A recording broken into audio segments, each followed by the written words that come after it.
Faltam 91 dias para a Copa do Mundo e a expectativa é grande para o evento que o Brasil volta a sediar depois de 64 anos. Hoje começou a segunda fase de venda dos ingressos. Em 5 horas foram comprados mais de 200 mil bilhetes. E sobre a preparação de Salvador para o Mundial de Futebol, eu converso agora com o secretário do Escritório Municipal da Copa, Isaac Edton. Boa noite, secretário. Obrigado por aceitar o convite. Muito obrigado pelo convite. 5 horas, mais de 200 mil bilhetes vendidos. Claro que isso para o país, para os jogos do país inteiro, mas boa parte desses torcedores vão vir para Salvador, com certeza. A cidade está preparada para receber todos esses torcedores? Sem sombra de dúvida. Eu acredito assim que a gente está na reta final dessa preparação da cidade, né, que já começou há pouco mais de 2 anos. Eu acho que é esse indicativo dos ingressos, a gente já tem percebido isso ao longo dos últimos meses. Assim, a Copa do Brasil provavelmente será um grande recorde de todas as Copas do Mundo até agora, pelo grande público, né, pela venda de ingressos que têm sido registrados até agora. Então, eu não tenho a mínima, eu posso garantir com toda firmeza que a gente terá uma extraordinária Copa do Mundo aqui na nossa cidade. A FIFA também informa que boa parte desses torcedores vem dos Estados Unidos, da Argentina, da Alemanha. A gente sabe que ao longo dos anos veio se preparando, se capacitando a população para receber esses estrangeiros. Depois, agora, com essa proximidade da Copa e faltando 90 dias, já está bem em cima. Isso. O que é que se percebe do resultado dessa capacitação? As pessoas estão preparadas para receber esses estrangeiros? Eu acredito que esse é um processo que vem caminhando há alguns meses, necessariamente.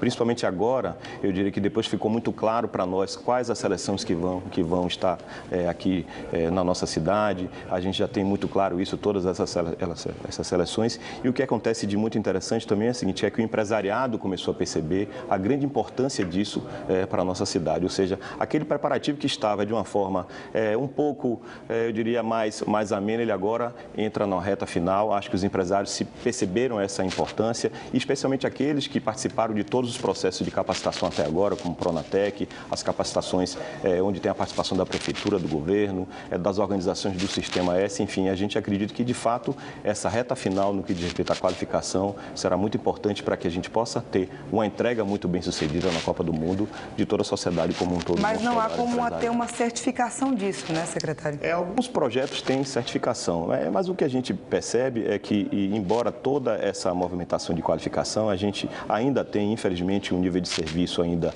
aquém do desejável. Isso é uma questão das grandes metrópoles brasileiras ainda, infelizmente, mas eu acho que isso também é um avanço. Essa oportunidade da Copa do Mundo também ofereceu essa oportunidade de avanço.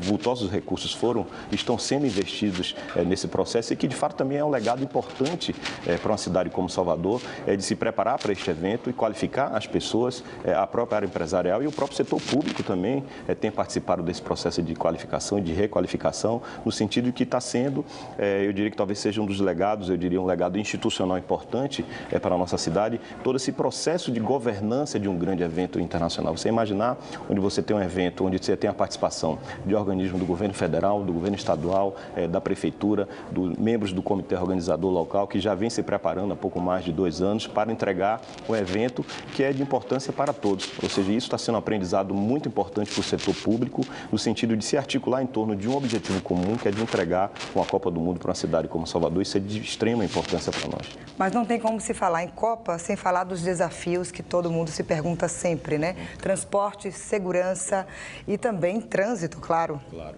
Assim, toda vez que a gente fala um pouco nesse assunto de Copa do Mundo, é interessante que a grande preocupação das pessoas começam, evidentemente, até porque a gente sofre isso bastante no nosso dia a dia, a relação ao trânsito. Pois eu posso garantir para você, Carol, e para os telespectadores, que esse é um dos pontos que menos nos preocupa. Por quê? Eu diria assim, a gente teve uma experiência muito bem sucedida na Copa das Confederações, esse grupo que fez todo o processo de governança, de ajuste, de planejamento operacional para a realização desse plano, que já vem conduzindo isso há uns 2 anos e foi incorporado agora por novas pessoas na Prefeitura de Salvador, mas que já vem nesse processo já há algum tempo, tem feito e conseguiu realizar na Copa das Confederações, mesmo com toda a questão das manifestações. Mas é bem diferente também, né, secretário? Pois o público é menor da Copa das Confederações comparado Isso. a um Mundial. Exatamente, mas o grande, eu diria, diferencial disso é o seguinte, que a gente teve uma experiência muito bem sucedida. Eu não gosto nem de dizer que foi um teste, mas foi uma experiência muito bem sucedida, onde naquela oportunidade, inclusive a cidade estava na condição muito muito precária, inclusive, naquele momento, naquela oportunidade, todos vocês têm total conhecimento disso. No entanto, a gente conseguiu fazer uma excelente entrega, foi a operação de trânsito e transporte mais bem executada de todas as cidades sedes. A gente conseguiu evacuar o estádio em torno de 50 minutos, um prazo assim extraordinário para um evento como esse. E, independente das questões das manifestações, nós não perdemos um ingresso. Todas as pessoas conseguiram chegar ao estádio, conseguiram participar dos jogos. Mas o público é menor e, naquela época da Copa das Confederações, se garantia que para a Copa do Mundo teria-se o metrô, o que não parece que vai ser uma realidade, sim? A gente tem recebido informações que há um desejo, tanto do governo do estado como a concessionária, de fazer uma operação assistida durante o período da Copa do Mundo, o que certamente será muito bem-vindo. É uma operação ajustada antes, com antecedência. As pessoas vão poder, se isso de fato for ocorrer, a informação que a gente tem, que vão poder se cadastrar posteriormente. Terá um público aí que pode variar entre 4 a 5 mil pessoas, ou seja, já vai saber exatamente a quantidade de pessoas que vão usar esse sistema. Porém, esse grupo de transporte que está conduzindo esse plano tem com total habilidade e competência para realizar esse plano de transporte com ou sem a operação de metrô. Nessa operação da Copa do Mundo, que a gente tem um grupo de turistas estrangeiros muito maior, a expectativa, os números que a gente tem até agora, que isso está em torno de 40%, o que de fato difere muito essa operação, também nos obrigou a fazer alguns avanços. Então, por exemplo, além dos shuttles especiais que a gente vai ter espalhados em zonas estratégicas na cidade, a gente está contando também, incluindo nesse plano já, com alguns shoppings da cidade de Salvador. Já temos aí acumulado em torno de 1.200 vagas de veículos que possam estar utilizando como estacionamento, e nós teremos linhas especiais levando para o estádio. E nesse caso especificamente, como a gente tem esse público aí de em torno de 40% de público estrangeiro, a gente vai ter também o que a gente chama de pontos de encontro, que são pontos estratégicos na zona turística, na zona hoteleira, onde os turistas poderão se dirigir a esses locais e pegar também os shuttles para ir assistir os jogos. A gente vai ter também aquela linha especial, não só as linhas especiais na zona hoteleira, mas uma linha especial nos dias dos jogos, do aeroporto direto para o estádio. Imagine só que os números comprovam isso, a experiência de outras Copas do Mundo. Existe um público que ele vem para assistir o jogo, ele chega no aeroporto, vai direto para o estádio e muito desse público volta para o aeroporto e já segue para outra cidade. Para você ver, até isso, esse plano de transporte tem contemplado e está sendo planejado dessa forma. Em relação à segurança, porque a gente viu que na Copa das Confederações foi muito grande o movimento das manifestações, se espera isso muito mais intensificado para a Copa do Mundo agora. Como a cidade vai se preparar para isso? Eu não digo que se espera que tenha o mesmo movimento que ocorreu durante a Copa das Confederações. Naquele momento, o Brasil se encontrava num período mais complexo, eu diria.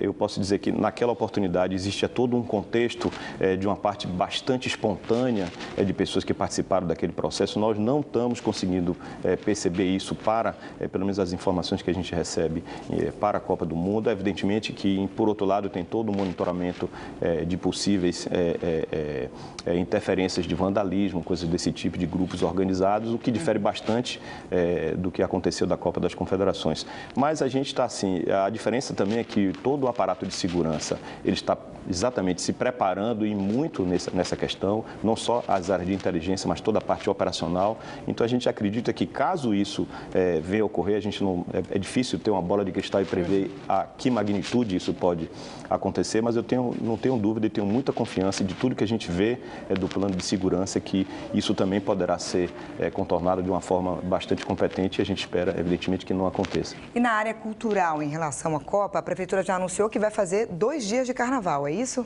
Pois é, esse é um assunto muito polêmico nessa questão. Na verdade, o que é que acontece? A gente tem na Prefeitura de Salvador um grupo que eu considero talvez um dos grupos de cultura e entretenimento, um dos quadros mais significativos no Brasil. A gente tem o secretário Guilherme Belitani, que já de uma experiência muito bem sucedida, de um maravilhoso Réveillon.